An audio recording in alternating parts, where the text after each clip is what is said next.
The little girl's hand pressed flat against her mother's shoulder. Her fingers curled into the thin fabric of the coat. She did not cry. She did not speak. She only held on. Grace Holloway moved through the snow with the kind of speed that looked calm but was not. Her boots slid on the wet pavement. The suitcase behind her caught on a chunk of ice and jerked her arm back. She did not stop. She adjusted her grip on her daughter and kept walking. Beside her, a 6-year-old boy named Eli stayed close. His hand gripped the edge of her coat near her hip. His knuckles were red from the cold. He wore a sweater that was too thin for the weather. His shoes were wet through. Every few steps, he looked over his shoulder toward the direction they had come from. The road stretched long and gray through the hills outside Ridgecrest, Montana. A light snow had been falling since morning. It gathered in patches on the gravel shoulders and melted into brown slush near the tire tracks. There were no other people walking. There were no other cars in sight. Grace whispered something to the toddler. The girl's name was Molly. She was 3 years old. Her face was pale. Her eyes stayed fixed on her mother's collar. She did not look at the road or the sky or the trees. She looked only at her mother. A wooden fence ran along the right side of the road. Behind it sat a small ranch supply store with a rusted sign. The parking lot was nearly empty. A single motorcycle sat near the fence, its chrome catching the gray light. The man sitting on the motorcycle did not move. His name was Jace Thornton. He wore a black leather jacket with patches on the chest and sleeves. His jeans were dark, worn at the knees. His boots were scuffed. His hands rested on the handlebars. His eyes followed the woman and her children as they moved up the road toward him. He noticed the suitcase first. The leather was cracked. The handle was wrapped in tape. It dragged through the slush behind her like something too heavy to carry but too important to leave. Then he noticed the boy. The way he kept looking back. The way his shoulders stayed hunched near his ears. The way he walked too close to his mother, like he was afraid to let even an inch of space come between them. Jace's jaw tightened. A sound came from behind them. An engine, loud and fast. A black truck appeared on the road. It came from the same direction the woman had been walking from. It moved fast, faster than it should have on a wet road. The tires hissed against the slush. Grace did not turn around. But her body changed. Her shoulders pulled in. Her arm tightened around Molly. Her pace quickened. The truck slowed as it passed them. A man leaned out of the passenger window. He shouted something. His voice was sharp, angry. The words were swallowed by the wind and the engine noise, but his tone was not. It was the kind of voice that wanted to be heard, that wanted to make someone afraid. Grace did not respond. She did not look at the truck. She pulled her children closer and kept walking. The truck sped up again. Its tires kicked slush onto the shoulder. Dirty water splashed across the back of the suitcase and onto Eli's legs. The boy flinched. He grabbed his mother's coat tighter. The truck disappeared around a curve in the road. Grace kept walking. Her breath came in short, visible clouds. Her face was pale. Her lips were pressed together. She looked like a woman who had made a decision and was not going to stop until she reached the other side of it. Jace watched the truck disappear. He watched the woman and her children continue up the road. He watched the boy look back one more time, his small face tight with something that was not confusion. It was fear, the kind of fear that had been learned. Jace knew what this looked like. He had seen it before. The suitcase, the shivering children, the way the woman moved, like she was running without making a scene, the way the man in the truck had shouted like he owned her. He had seen it too many times. Grace stopped walking. She set the suitcase down on the gravel. Her arm trembled as she adjusted her grip on Molly. The little girl's face was almost gray now. Her lips had a faint blue tint. Eli looked up at his mother. His voice was small. "Mama, where are we going?" Grace shook her head. She did not have an answer. She looked down the road ahead. There was nothing there. Just more gray, more snow, more distance. Jace turned off his motorcycle engine. The sound stopped. The silence that followed felt heavier than the cold. He swung his leg over the seat and stood, his boots pressed into the slush. He looked at the woman and her children one more time. Then he started walking toward them, a stranger in leather and patches, a mother alone with 2 small children in the snow. She saw him coming. Her arm tightened around her daughter. Her hand moved to her son's shoulder. She did not run. She did not move. She only watched. Jace kept walking. Grace Holloway stood at the kitchen sink with her hands in warm water. The window above the basin showed the first light of morning coming through the pines. The cabin behind her was quiet. The children were still asleep. Derek had not come home yet. She did not know if that was better or worse. The cabin sat on a dirt road 3 miles outside Ridgecrest. It had 2 bedrooms, a small kitchen, and a wood stove that barely kept the cold out. The walls were thin, the floors creaked, but Grace had made it a home. She kept the dishes clean. She hung drawings the children made on the refrigerator. She kept a small jar of wildflowers on the table when she could find them. She worked double shifts at a diner in town. Her feet ached every night. Her hands were rough from bleach and hot water. But she came home with tips in her pocket and a smile for her children. That was enough. That had to be enough. Ethan appeared in the doorway. He was 6 years old. His hair was messy from sleep. His eyes moved across the room before they landed on his mother. He checked the couch first, then the corner by the door, then the hallway. Grace dried her hands. "He's not here, baby." Ethan's shoulders dropped. He walked to the table and sat down without a word. Lily came next. She was 3. She held a stuffed rabbit by one ear and rubbed her eyes with her free hand. She did not check the room the way her brother did. She was too young to know what to look for. Grace bent down and lifted her into her arms. She kissed her daughter's cheek and carried her to the table. Derek worked at the lumberyard when he decided to show up. Some weeks he went 3 days in a row. Some weeks he did not go at all. He always had an excuse. His back hurt. His boss was unfair. The world owed him more than it gave.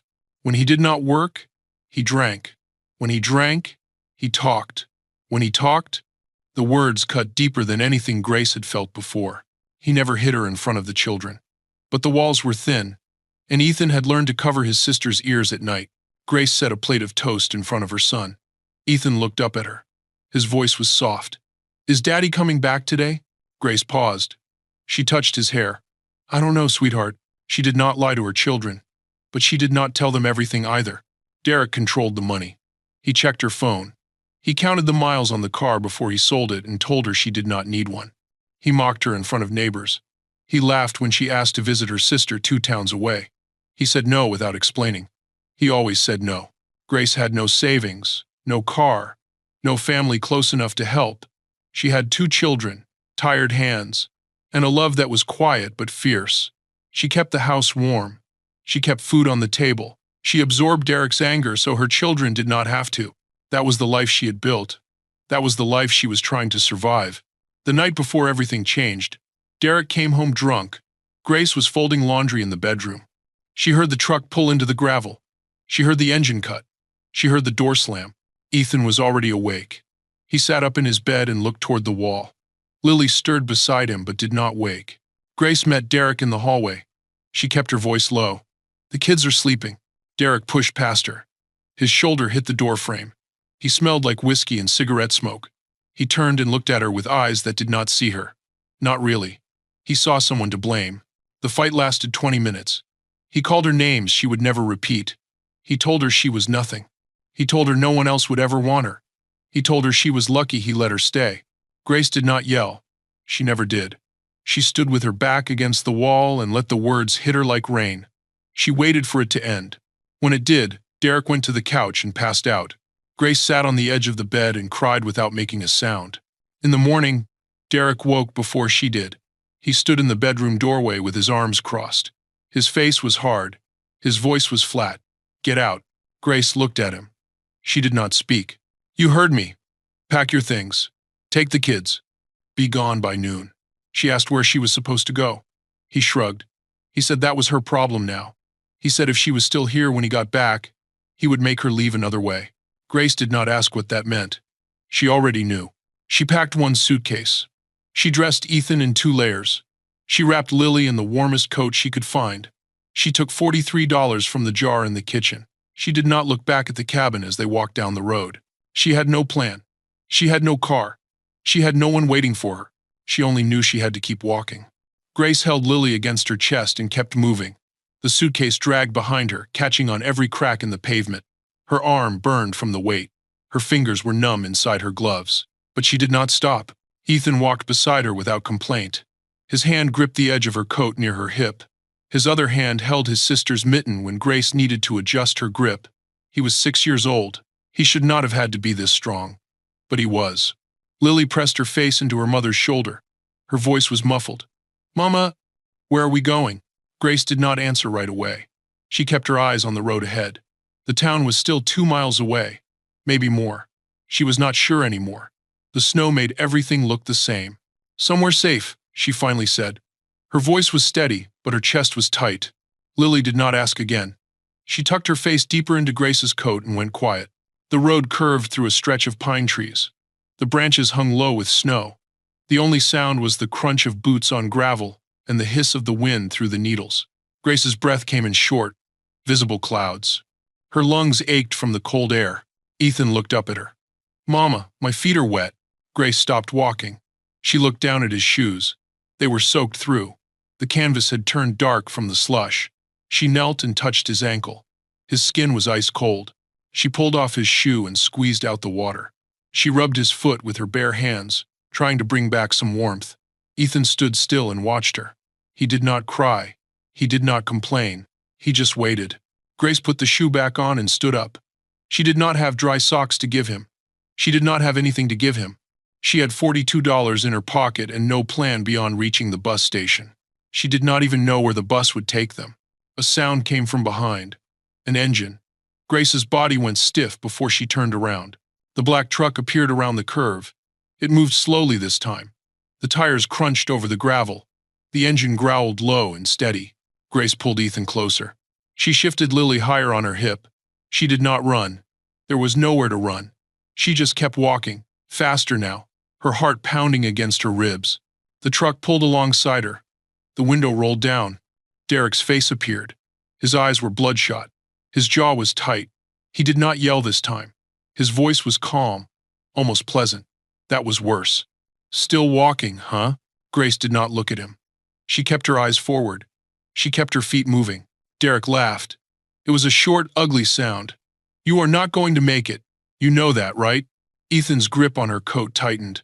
Lily whimpered softly against her shoulder. Grace said nothing. Derek reached behind him and grabbed something from the back seat. He threw it out the window. A black garbage bag landed in the snow and split open. Children's clothes spilled across the road. Pajamas. A stuffed bear. A pair of tiny socks. "There. Now you have everything you need." The truck sped away. Slush sprayed across Grace's legs. The engine faded into the distance. Grace stood still. She stared at the clothes scattered in the snow. Ethan let go of her coat and walked toward the pile. He picked up his sister's pajamas. He shook off the snow and folded them carefully. He looked up at his mother and waited for her to tell him what to do next. Grace did not cry. She wanted to, but the tears would not come. Her body had gone past exhaustion into something else. Something numb. She set down the suitcase. She knelt beside her son and helped him gather the clothes. They stuffed them into the garbage bag and tied it closed. Grace looped the bag over her arm and picked up the suitcase again. Lily's lips had turned pale. Her breathing was shallow. Grace touched her daughter's cheek. It was too cold. She looked at the road ahead. The town was still far. Too far. The snow was falling harder now. The wind was picking up. She had made a mistake. She should have waited. She should have planned. But Derek's voice echoed in her mind. "If you are not gone by noon, I will make you leave another way." She had no choice. She had to keep moving. Then she saw him. A man stood near a wooden fence up ahead. He wore a black leather jacket with patches on the chest and sleeves. A motorcycle sat behind him, chrome catching the gray light. He was watching her. Grace stopped walking. Her arm tightened around Lily. Her hand moved to Ethan's shoulder. The man stepped off the curb and started walking toward them. Grace did not know if she should run from him or toward him. She only knew one thing for certain. She could not keep walking much longer. Jace Thornton stood at the counter inside the supply store and waited for the clerk to finish ringing up the feed bags. His hands rested flat on the worn wood. His eyes moved toward the window every few seconds. He was not looking for anything in particular. He just watched. He always watched. The clerk handed him the receipt. Jace nodded once and lifted the 2 bags onto his shoulder. He pushed through the door and stepped into the cold morning air. His motorcycle sat near the wooden fence at the edge of the lot. The chrome caught the gray light. The engine was still warm. He had only been inside for 10 minutes. He was buying feed for a neighbor's horses. That was all. A simple errand on a quiet morning. Jace was 42 years old. He had been riding with the Hells Angels for nearly 20 years. He ran a small motorcycle repair shop at the edge of Ridgecrest. He lived alone in a cabin behind the shop. He had a dog named Boone, a wood stove that kept the place warm, and a routine that kept his mind steady. Most people kept their distance.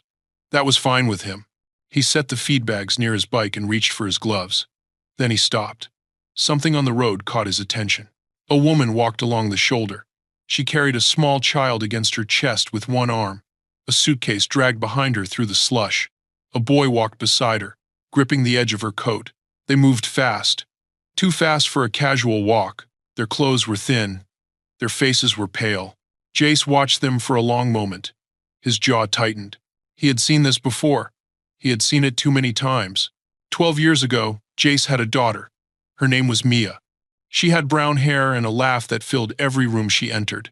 She was 9 years old when she disappeared. One afternoon, she was riding her bike 2 blocks from home. The next morning, her bike was found in a ditch. Mia was never found. The case went cold. The leads dried up. Jace spent years searching. He followed every rumor, confronted every stranger, drove himself to the edge of something dark and endless. The club pulled him back. They gave him a reason to keep moving. But he never stopped watching, never stopped noticing. Every child in danger, every mother in trouble. He saw Mia. He saw himself. Arriving too late, he was not going to be too late again. The sound of an engine cut through his thoughts. A black truck appeared on the road behind the woman. It moved slowly, too slowly. The driver was watching her. Jace's hands curled into fists at his sides. The truck passed the woman and her children. It slowed for a moment, then sped up again. Slush sprayed across the road. The little boy flinched. The woman did not look back. Jace did not move. He stood beside his motorcycle and waited. The truck circled back a few minutes later. This time it stopped. A man leaned out the window. He threw something onto the road. A black garbage bag. It split open on impact. Children's clothes scattered across the snow. The truck sped away. Jace watched the woman stand still in the middle of the road. He watched the boy walk forward and pick up a pair of pajamas from the slush. He watched the woman kneel beside her son and help him gather what was left. The world saw outlaws when they looked at men like Jace. They saw leather and patches and loud engines. They did not see the toy drives for foster kids at Christmas. They did not see the escorts to courthouses when children had to testify against the people who hurt them. They did not see the donations, the shelters, the quiet work done without cameras or applause. They did not see the truth. Jace pulled on his gloves. He stepped away from his motorcycle and crossed the gravel lot toward the road. The woman saw him coming. Her arm tightened around the toddler. Her hand moved to her son's shoulder. She did not run. She did not move. She just watched. Jace understood. He knew what he looked like. A man in black leather walking toward a mother with 2 small children in the snow. Every instinct in her body was probably telling her to run, but he could not stop.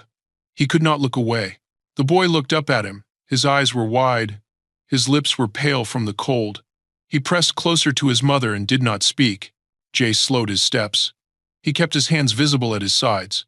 He stopped a few feet away and lowered his voice. "Ma'am, are you okay?" The woman did not answer. She stared at him. Her eyes moved across his jacket, the patches, the size of him.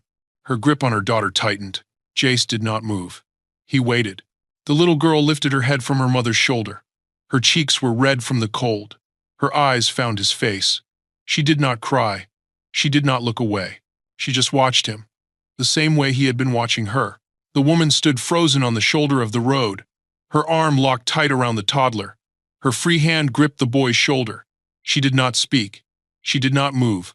She only watched the man in the leather jacket as he walked toward her. Jace stopped a few feet away. He kept his hands open at his sides. He lowered his voice to something soft and steady. "I'm not going to hurt you. I just wanted to make sure you're okay." The woman did not answer. Her eyes moved across his jacket, the patches, the size of him. Her body stayed tense. Then something happened that Jace did not expect. The boy stepped forward. He moved in front of his mother and sister. His small hands curled into fists at his sides. His chin lifted.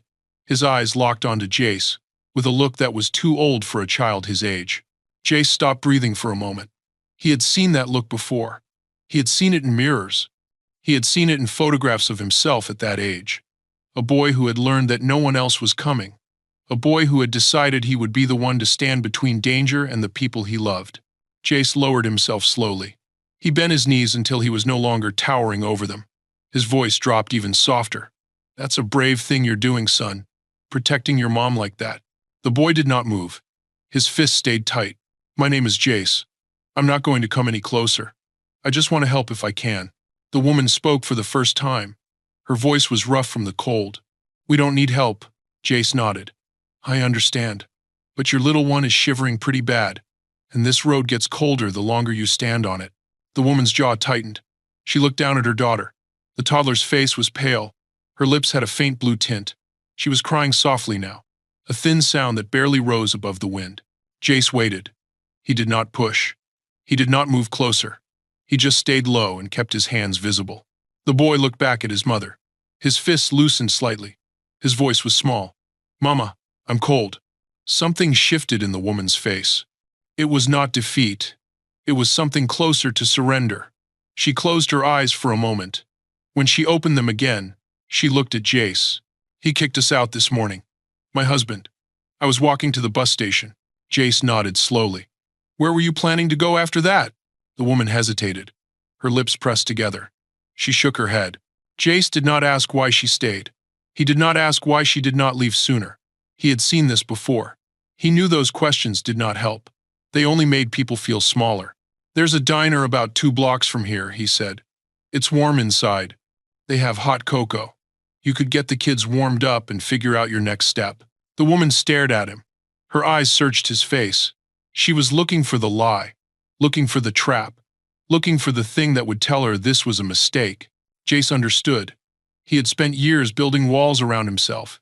He knew what it looked like when someone was afraid to trust. I can walk with you if you want, he said. Or I can point you in the right direction and stay here. Whatever makes you feel safer. The boy looked up at his mother again. His voice was tired. Mama, Lily's crying. The woman looked down at her daughter. The toddler's face was pressed against her shoulder. Her small body shook with each breath. The cold had gone past discomfort into something more serious. The woman closed her eyes. When she opened them, she nodded once. Okay. Jace stood slowly. He did not reach for the suitcase. He did not offer to carry the children. He simply turned and began walking toward the road that led into town. The woman followed a few steps behind. The boy stayed close to her side. The garbage bag of clothes hung from her arm. The suitcase dragged through the slush behind her. They walked in silence for a full minute before the boy spoke. Why are you helping us? Jace did not turn around. He kept his pace slow and steady. His voice carried back to them on the cold air. Because someone should. The boy did not respond. He looked up at his mother. She did not look back. She just kept walking, one foot in front of the other. Her daughter pressed against her chest. For the first time in years, Grace Holloway accepted help from a stranger. She walked beside a man the whole town feared. And she did not know yet that this moment would change everything. But Jace knew. He had felt it the moment the boy stepped in front of his mother. Some things you cannot walk away from. The door to Millie's kitchen swung open and a wave of warm air rushed out to meet them. Grace stepped inside with Lily pressed against her chest. Ethan stayed close behind her, his hand still gripping the edge of her coat. Jace followed last, holding the door open until they were all through. The diner was small and worn but clean. Red vinyl booths lined the windows. A long counter stretched across the back. The air smelled like coffee and bacon grease. A radio played softly from somewhere behind the kitchen. An older woman looked up from behind the counter. She had silver hair pulled back in a bun and deep lines around her eyes. Her name was Millie Chen. She had owned this diner for 31 years. She knew every face that walked through her door. She looked at Jace, first. Then, at the woman and children behind him. Her expression did not change. She simply nodded toward a booth near the old radiator in the corner. Sit them down over there. I'll bring something hot. Grace hesitated at the entrance. Her eyes moved across the room. 2 men sat at the counter drinking coffee. A young couple shared a plate of eggs near the window. Everyone glanced at Jace when he walked in, but no one stared for long. Jace gestured toward the booth. It's the warmest spot in the place. Grace walked to the booth and slid onto the bench. She kept Lily on her lap. The little girl's eyes were half closed. Her breathing had slowed. Ethan climbed onto the seat beside his mother and pressed his back against the wall. Jace sat across from them. He kept his hands on the table where Grace could see them. He did not speak. He just waited. Millie appeared a minute later with 2 mugs of hot chocolate and a cup of coffee. She set the cocoa in front of the children and the coffee in front of Grace. She looked at Jace and raised an eyebrow. Black coffee. You know how I take it. Millie nodded and walked back to the counter. Ethan wrapped his hands around the mug. The warmth spread through his fingers. He lifted it to his lips and took a small sip. His shoulders dropped. Some of the tension in his body began to fade. Lily stirred in her mother's arms. She blinked at the steam rising from the mug in front of her brother. Grace reached for it and held it to her daughter's lips. Lily took a tiny sip and closed her eyes again. Millie returned with a plate. Grilled cheese, cut into triangles. She set it in front of Ethan without a word. The boy looked up at her. Then he looked at his mother. Grace nodded. Go ahead, baby. Ethan picked up a triangle and bit into it. He chewed slowly. His eyes stayed on the table. He did not speak. Grace wrapped her hands around the coffee cup. The heat seeped into her palms. She stared at the dark surface and did not look up. Jace let the silence sit for a while. Then he spoke, his voice low and easy. Millie's been here longer than most of the buildings in town. She makes the best pie in the county. Apple. Don't let her tell you otherwise. Grace did not respond. But the corner of her mouth moved. Just a little. Jace kept talking. He talked about the roads outside town, the way they curved through the mountains in summer, the best places to pull over and watch the sunset. He did not ask questions. He did not push. He just filled the silence with something that was not pain. Lily's head dropped onto Grace's arm. The little girl had fallen asleep. Her face was still pale, but her breathing was steady now. The blue had faded from her lips. Grace looked down at her daughter. Her hand moved to brush the hair from Lily's forehead. Her voice came out rough. I don't know what I'm doing. Jace stopped talking. He waited. I thought I could walk to the bus station, figure it out from there. She shook her head. I didn't think about the cold. I didn't think about how far it was. I just wanted to get them out. Jace nodded slowly. You did get them out. Grace's jaw tightened. I've been trying to protect them for years, and I couldn't. I stayed too long. I let them see too much. Her voice cracked. I failed them. Jace leaned forward slightly. His voice was calm and steady. You didn't fail. You left. That's the hardest part. Everything else is just the next step. Grace looked at him. Her eyes were wet, but no tears fell. She was too tired for tears. Do you have anywhere to go? Jace asked. Grace shook her head. Money for a room? She looked away. Her silence was answer enough. Jace reached into his jacket and pulled out his phone. He scrolled through his contacts and found a name. He pressed the call button and lifted the phone to his ear. Grace watched him. Her grip on the coffee cup tightened. Hey, it's Jace, I need a favor. Jace ended the call and slipped the phone back into his jacket. He looked at Grace across the table. Help is coming. Grace did not respond. Her hands stayed wrapped around the coffee cup. Her eyes moved toward the window. She watched the road outside. The snow was still falling. The gray light had not changed. Ethan finished his second triangle of grilled cheese. He reached for the third without asking. His mother did not stop him. Lily slept against Grace's arm, her small chest rising and falling in a steady rhythm. 20 minutes passed. The diner stayed quiet. Millie refilled coffee cups and wiped down the counter. The couple by the window paid their check and left. The two men at the counter talked in low voices about something that had nothing to do with anyone else in the room. Then the door opened. Two men walked in. They wore leather jackets with patches that matched the ones on Jace's. One was tall and broad, with a gray beard that reached his chest. The other was younger, maybe 30, with tattoos covering both arms from wrist to elbow. Grace's body went stiff. Her arm tightened around Lily. Her eyes flicked to Jace. He held up a hand, palm out. They're with me. The two men did not approach the booth. They walked to the counter and set down what they were carrying. Blankets. 2 winter coats, size for children. A brown paper bag filled with groceries. Millie nodded at them. The tall one said something Grace could not hear. Millie smiled and reached for the cocoa mix. The younger one walked to the booth and set the coats on the edge of the table. He did not sit down. He did not lean in. He just placed them there and stepped back. For the little ones, he said. His voice was soft. Then he returned to the counter and sat with his back to the room. Grace stared at the coats. They were warm. They were clean. They looked brand new. She did not understand. A few minutes later, another man entered. He was older than the others. 51 years old with silver hair cut short and a face marked by sun and time. His name was Hank Morgan. Everyone called him Diesel. He had served in Vietnam. He had 2 grandchildren of his own, He had led this club for 18 years. Diesel walked to the booth and stopped beside Jace. He looked at Grace. His eyes were calm. His voice was low and steady. "Ma'am, my name is Hank. Jace told me what happened. I'm sorry you're going through this." Grace looked up at him. She did not speak. Diesel continued. "The club owns a small cabin about a mile from here. We use it for situations like this. Families who need a safe place to stay while they figure out their next step." He paused. "You and your children are welcome to stay there tonight. No cost, no strings. Just a warm place to sleep." Grace shook her head slowly. "I don't understand. Why would you do this?" Diesel glanced at Jace. Then he looked back at Grace. "Because we've seen too many people walk away when they should have stayed. And we decided a long time ago that we weren't going to be those people." Ethan looked up from his plate. His eyes moved between the men. He did not speak, but his shoulders had dropped. The fear in his posture had faded. Lily stirred in her mother's arms. She lifted her head and blinked at the room. Her eyes found the coat on the table. It was purple with a soft hood. She reached out and touched the fabric. Grace watched her daughter. Something in her chest loosened. She had spent years being told she could not trust anyone. She had spent years being cut off from kindness. But her daughter was warm now. Her son was eating. And no one in this room was yelling at her. She looked at Diesel. "One night," Diesel nodded.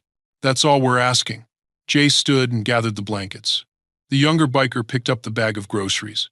Millie came out from behind the counter and handed Grace a paper bag. "Sandwiches for later. And pie. Apple." Grace took the bag. Her voice was barely above a whisper. "Thank you." Millie touched her arm gently. "You take care of those babies." They moved toward the door. Jace led the way. Diesel walked beside Grace. The two other bikers followed behind.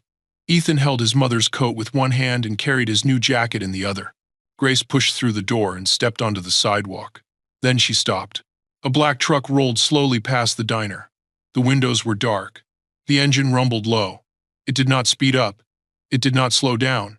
It just passed by, steady and deliberate. Grace's breath caught in her throat. Jay stepped forward. His eyes followed the truck until it disappeared around the corner. Derek was still watching. Derek pulled his truck to the side of the road and killed the engine. He sat in the dark cab and watched the diner through the falling snow. His hands gripped the steering wheel. His jaw was tight.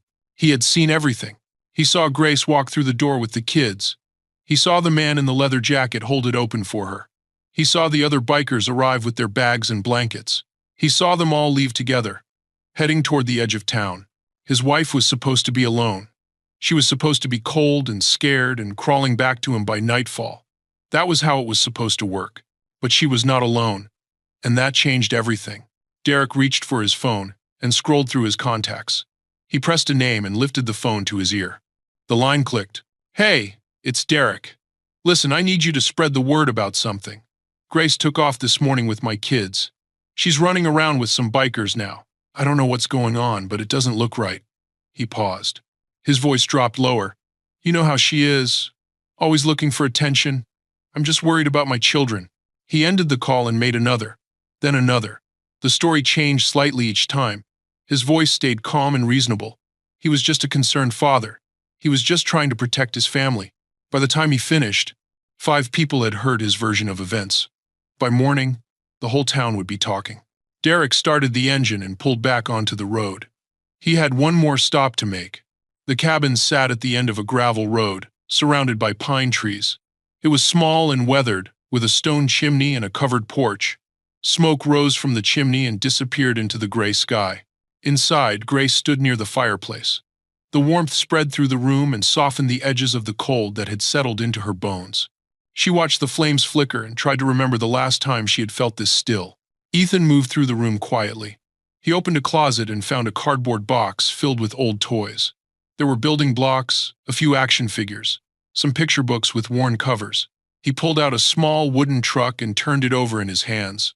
Lily was already asleep on the couch. Someone had piled blankets around her until she looked like a small nest of fabric and warmth. Her face was calm. Her breathing was steady. Grace walked to the window and looked out at the snow. The trees were thick on both sides of the road. The light was fading. Everything was quiet. She felt something she had not felt in years. It was not happiness. It was not relief. It was something smaller and more fragile. It was the absence of fear. She did not know how long it would last. But for now, it was enough. Outside, Jace stood near the edge of the tree line. He had not gone inside. He did not want to crowd her. He just wanted to make sure they were settled before he left. The two other bikers had already driven back toward town. Diesel had stayed for a few minutes to check the locks and make sure the firewood was stocked. Then he had squeezed Jace's shoulder and walked to his bike. "You did good," he said. "Keep your eyes open." Jace nodded. He watched Diesel's taillights disappear down the road. The snow fell harder now. The wind had picked up. Jace pulled his collar tighter and scanned the tree line. Something felt off. He could not explain it. He just knew. Then he saw them. Headlights. Faint at first, maybe a mile down the road.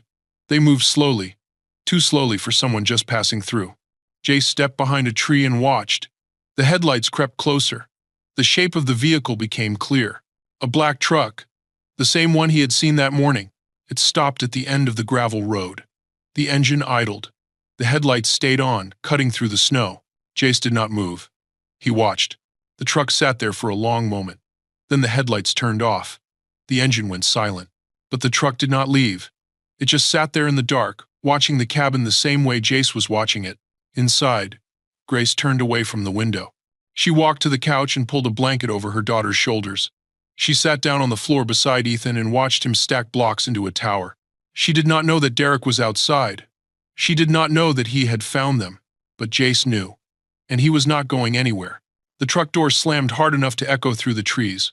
Derek walked toward the cabin with his shoulders squared and his hands clenched at his sides. His boots crunched through the snow. His breath came out in short, angry clouds.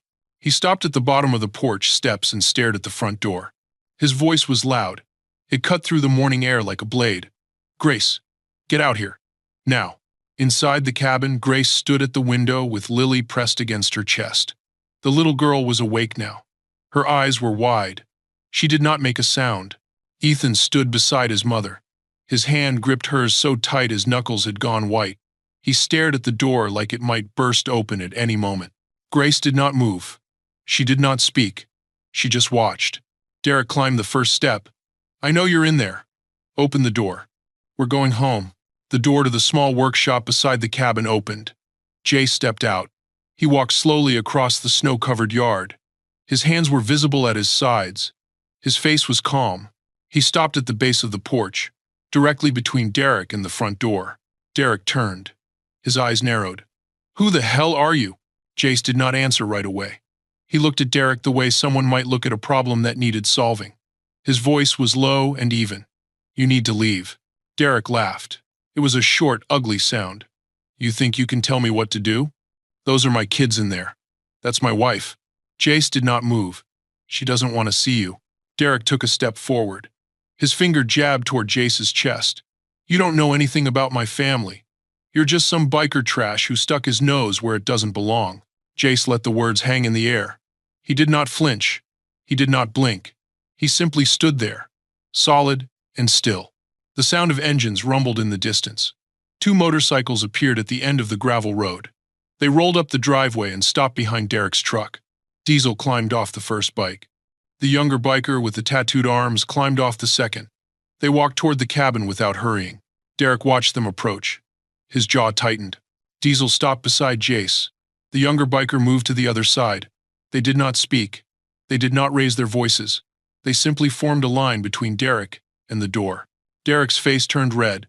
"This is kidnapping. You're holding my family hostage." Diesel looked at him with calm, steady eyes. "Nobody is holding anybody. She came here because she needed help. She's free to leave whenever she wants. Then tell her to come out." Diesel shook his head slowly. "That's not how this works. She decides if she wants to talk to you. Not us. Not you." Derek took another step forward. His voice rose. "I'll call the cops. I'll have all of you arrested." Diesel reached into his jacket and pulled out a phone. He held it out toward Derek. "Go ahead. Call them. We'll wait." Derek stared at the phone. He did not take it. Diesel continued, his voice still calm. "When they get here, we'll tell them what we saw. A woman walking through the snow with two small children. A truck following her. A bag of clothes thrown in the road." He paused. "We'll show them the bruises on her arms. We'll let them talk to the little boy about why he flinches every time a man raises his voice." Derek's face shifted. Something flickered behind his eyes. It was not shame. It was calculation. Inside the cabin, Grace watched through the window. Her breath fogged the glass. Lily whimpered softly against her shoulder. Ethan's grip on her hand did not loosen. She had never seen this before. Men who stood firm without shouting. Men who protected without violence. Men who did not back down. Derek stepped backward off the porch. He pointed at Jace. "You think you're some kind of hero? You don't know what you're dealing with." Jace said nothing. Derek turned and walked toward his truck. He yanked open the door and climbed inside. Before he pulled it shut, he looked back at the cabin. His voice carried across the yard. "This isn't over, Grace. You hear me? This isn't over." The engine roared to life. The truck backed down the driveway, tires spinning in the snow. It turned onto the road and disappeared into the trees. The silence that followed was heavy. Diesel looked at Jace. "He'll be back." Jace nodded. His eyes stayed on the road. Inside, Grace lowered her face into her daughter's hair and closed her eyes. A patrol car rolled up the gravel driveway and stopped behind Jace's motorcycle. Two officers stepped out. One was tall, with gray hair and a lined face. The other was younger, maybe 30, with a notepad already in his hand. Grace saw them through the window. Her body went rigid. She pulled Lily closer and stepped back from the glass. Her heart pounded against her ribs. She had called police before. Twice. Both times, Derek had smiled and shaken their hands. Both times, he had explained that his wife was emotional, stressed, exaggerating. Both times. They had left without asking her a single question. She expected the same thing now. Jace met the officers at the edge of the porch. He kept his hands visible. His voice was calm. "Appreciate you coming out. We've been expecting you." The older officer looked at the cabin, then back at Jace. "We got a call from a man named Derek Holloway. He says his wife and children were taken from their home." Jace nodded slowly. "His wife walked out on her own, with her children, because she was afraid of him." The younger officer wrote something on his notepad. The older one studied Jace's face. "Is the woman inside?" "She is. But before you talk to her, there's someone you should meet." A car pulled up behind the patrol vehicle. A woman stepped out. She wore a gray coat and carried a leather briefcase. Her name was Karen Wells. She had been a domestic violence attorney for 19 years. Diesel had called her that morning. She had driven 2 hours to get here. Karen walked toward the officers and extended her hand. "I'm Miss Wells. I'm representing Mrs. Holloway.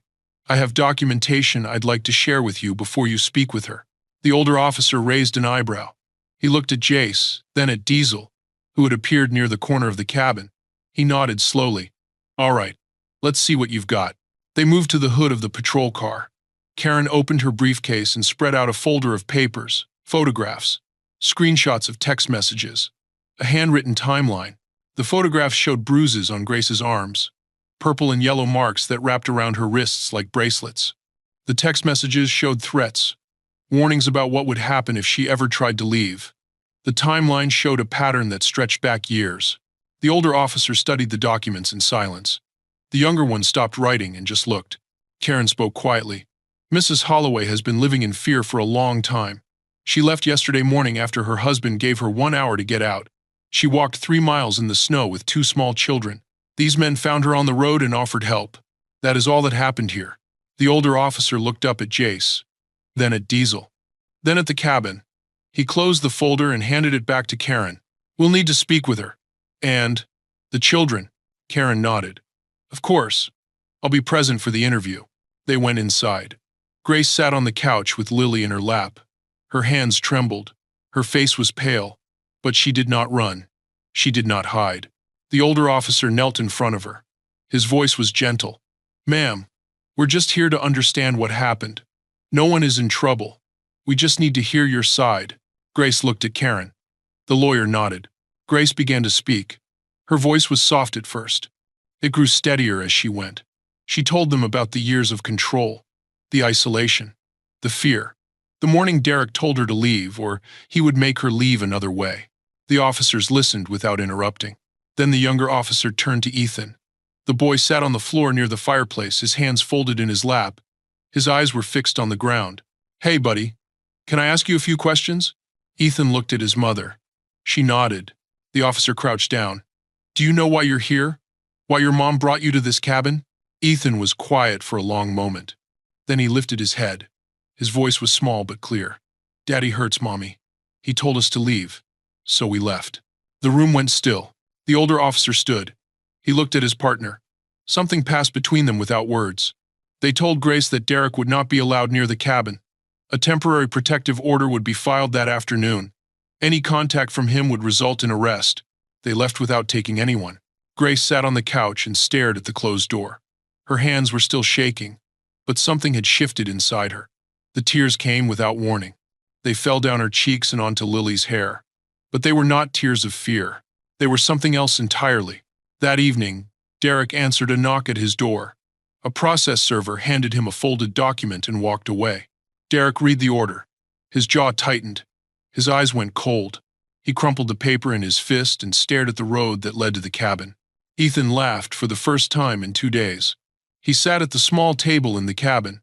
A deck of cards spread out in front of him. Diesel had taught him a simple game that afternoon. The boy's face lit up when he won a round. Grace watched from the kitchen doorway. A small smile touched her lips. It had been so long since she had seen her son look like a child instead of a soldier. Lily sat on the floor near the fireplace, stacking blocks into crooked towers. She had stopped asking about Daddy. She had stopped looking toward the door every time a car passed on the road. She was starting to forget what fear felt like. 2 days had passed since the protective order was filed. 2 days of quiet. 2 days of something that almost felt like peace. Grace had started helping Millie at the diner. She arrived early each morning and stayed through the lunch rush. Millie paid her in meals and kindness. It was not much, but it was something. It was a reason to get up, a reason to keep moving. That evening, Jason Diesel came to the cabin for dinner. They sat at the small table with Grace and the children. They talked about next steps, long-term housing, job training programs, resources for survivors. Diesel knew a woman who ran a shelter in the next county. She had helped dozens of families start over. Grace listened quietly. She nodded at the right moments. But her eyes kept drifting to the window. The road outside was dark. The trees swayed in the wind. She could not shake the feeling that something was coming. Lily fell asleep on the couch around 8 o'clock. Ethan fought to stay awake but lost the battle by 9. Grace carried him to the back bedroom and tucked him in beside his sister. She stood in the doorway for a long moment, watching them breathe. When she returned to the main room, Jace was clearing the dishes. Diesel stood near the window, looking out at the night. "You should try to get some rest," Diesel said. "Tomorrow we'll make some calls. Start putting a plan together." Grace nodded. She opened her mouth to respond. Then the pounding started. The sound was loud enough to shake the walls. Fist against wood. Hard and angry and relentless. Grace froze. Her blood went cold. A voice came from outside, slurred and furious. "Grace, open the door. Open the goddamn door." "Derek." Jace moved first. He crossed the room in 3 strides and positioned himself in front of the door. His hand pressed flat against the wood. His body blocked the entrance. Diesel pulled out his phone and dialed. His voice was low and steady. "This is Hank Morgan. I need police at the Ridgecrest Club cabin. A man is violating a protective order. He's trying to break down the door." The pounding grew louder. The door shuddered in its frame. Derek's voice rose to a scream. "You think you can take my family? You think some piece of paper is going to stop me?" Grace backed toward the hallway. Her hands shook. Her chest felt tight. She could not breathe. A small voice came from the bedroom. "Mama?" Ethan stood in the doorway. His eyes were wide. His face was pale. Grace rushed to him. She knelt and took his hands. "Go back to bed, baby. Stay with your sister. Lock the door and don't come out until I tell you." Ethan looked past her, toward the front of the cabin. His body trembled. But he nodded. He turned and ran back to the bedroom. The lock clicked behind him. The front door shook again. A crack appeared near the hinges. Derek's weight slammed against it from outside. Jace braced himself. His shoulder pressed against the wood. His boots dug into the floor. He did not speak. He did not yell. He just held. Diesel finished the call and moved to stand beside him. Together, they formed a wall. Derek's voice turned ugly. He called Grace names that echoed through the cabin. He made promises about what he would do when he got inside. His words were poison, soaked in whiskey and rage. Then the sirens started. Faint at first. A wail in the distance, growing louder with each second. The pounding stopped. Silence fell over the cabin, heavy and sudden. Through the window, Grace saw headlights sweep across the yard. Derek's shadow moved away from the door. She heard boots on gravel, an engine starting. The black truck tore down the driveway. Its tires sprayed snow and dirt. It turned onto the road and disappeared into the darkness. Jay stepped back from the door. His jaw was tight. His hands were steady. Diesel looked at his phone. A message had come through from the dispatcher. Units were in pursuit. Grace sank onto the couch. Her whole body shook. She pressed her hands to her face and tried to breathe. In the distance, the sirens grew louder. Derek was running, but he was not going to get far. The patrol cars found Derek's truck 2 miles outside of town. He had run off the road and into a ditch. The engine was still running when they pulled him out. His blood alcohol level was nearly 3 times the legal limit. He did not resist arrest. He was too drunk to stand. They charged him that night. Violation of a protective order. Attempted breaking and entering. Domestic abuse. The evidence against him was overwhelming. The photographs. The text messages. The testimony of the officers who had visited the cabin. The crack in the door, where he had tried to force his way inside. Derek was held without bail. Grace sat in the cabin that night with her children asleep in the back room. Jace stayed on the porch until morning. Diesel came back at sunrise with coffee and a bag of breakfast sandwiches from Millie's. No one asked if she was okay. They knew she was not. They just stayed close. In the weeks that followed, the legal process moved forward. Grace testified in front of a judge. Her voice shook, but she did not stop. She told the truth about the years of control, the isolation, the fear. The morning Derek told her to leave. Ethan spoke to a child advocate in a small room with soft chairs and a box of crayons. He drew a picture of his family. In the drawing, his father stood in a corner with his face turned away. The advocate asked him gentle questions. Ethan answered them in a voice that was quiet but steady. Witnesses came forward. People from the town who had seen things but never said anything. The neighbor who heard yelling through the walls. The coworker who noticed the bruises on Grace's wrists. The waitress at the bar who watched Derek drink himself into a rage and then drive home to his family. They had been afraid to speak before. They were not afraid anymore. Derek was convicted. The judge handed down a sentence that would keep him locked away for years. Grace sat in the courtroom and listened. She did not cry. She did not smile. She just breathed. The divorce was finalized a few weeks later. Full custody of Ethan and Lily was granted to Grace. The judge made it clear that Derek would have no contact with his children. Not now. Not ever. Grace walked out of the courthouse and stood on the steps in the afternoon sun. Diesel was waiting by his motorcycle. Jay stood beside him.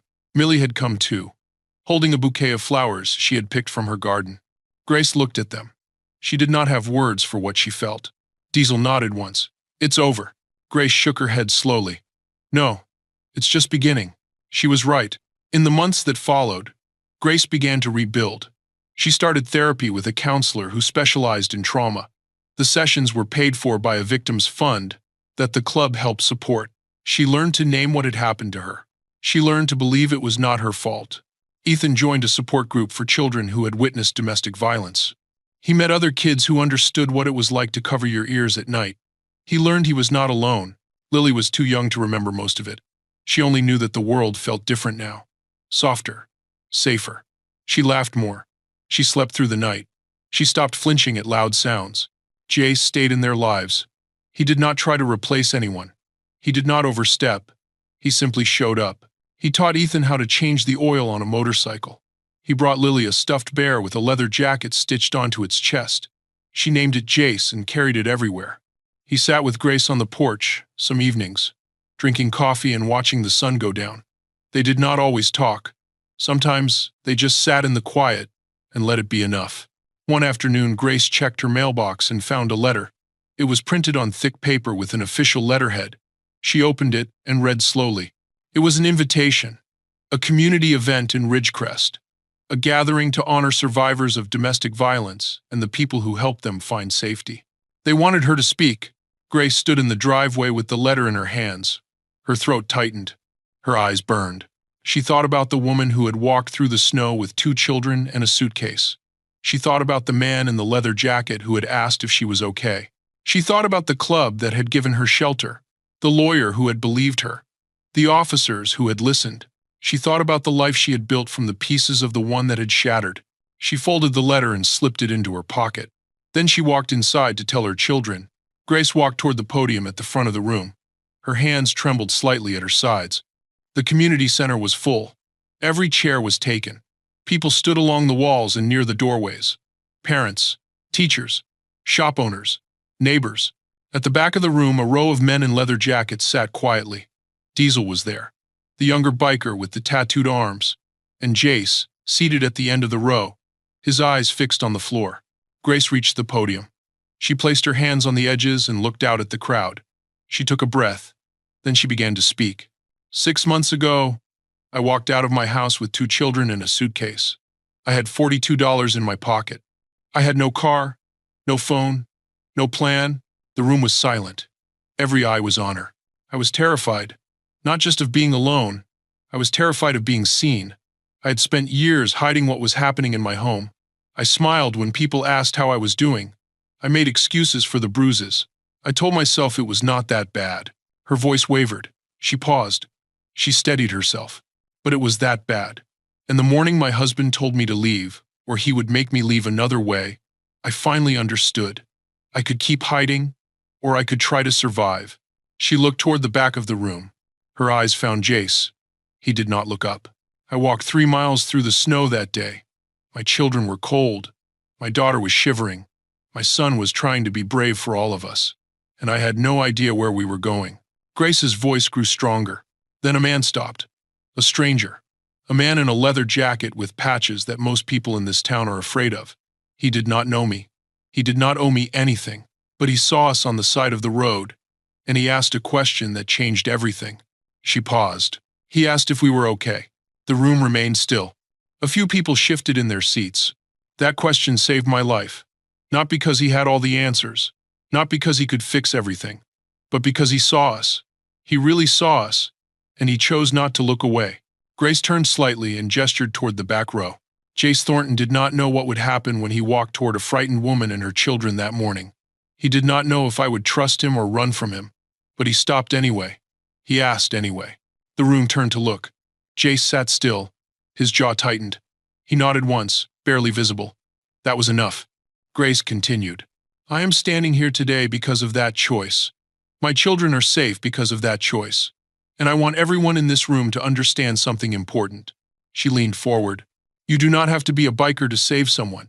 You do not have to be strong or brave or fearless. You just have to pay attention. You just have to ask the question. You just have to refuse to look away. The event continued after Grace stepped down from the podium. A counselor led a workshop on recognizing the signs of domestic abuse. A social worker explained how to offer help safely. Pamphlets were passed around with phone numbers and resources. Diesel stood and walked to the front of the room. He handed an envelope to the event organizer. Inside was a check from the club, a donation to the local shelter. The organizer shook his hand. A few people in the crowd began to clap. Later that week, a small purple ribbon appeared on the door of Millie's kitchen. It was a symbol. It meant the diner was a safe space. Anyone in trouble could come inside and ask for help without fear. Millie hung it herself. She did not make a speech about it. She just taped it to the glass and went back to pouring coffee. Outside the community center, Ethan ran across the lawn with a group of other children. They were laughing, playing some kind of game that involved chasing and shouting. His face was bright. His shoulders were loose. Lily held her mother's hand and pointed at a butterfly near the flower bed. She babbled something about the colors. Grace crouched beside her and listened. For a moment, Grace closed her eyes. She felt the sun on her face. She heard her children's voices. She breathed. She felt something she had forgotten was possible. Hope. Jace stood near his motorcycle at the edge of the parking lot. He watched the children play. He watched Grace kneel beside her daughter. He did not approach. He did not need to.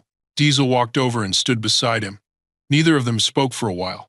Finally, Diesel clapped him on the shoulder. You did good, brother. Jace nodded. He pulled on his gloves and swung his leg over the seat. The engine rumbled to life. He rolled out of the lot and onto the road that led up into the mountains. The sun was starting to set. The light turned gold and pink along the ridgeline. He rode alone. The wind pressed against his jacket. The road curved ahead. He was still watching. Still ready. Still willing to stop for the next person who needed help. That was enough. That was everything.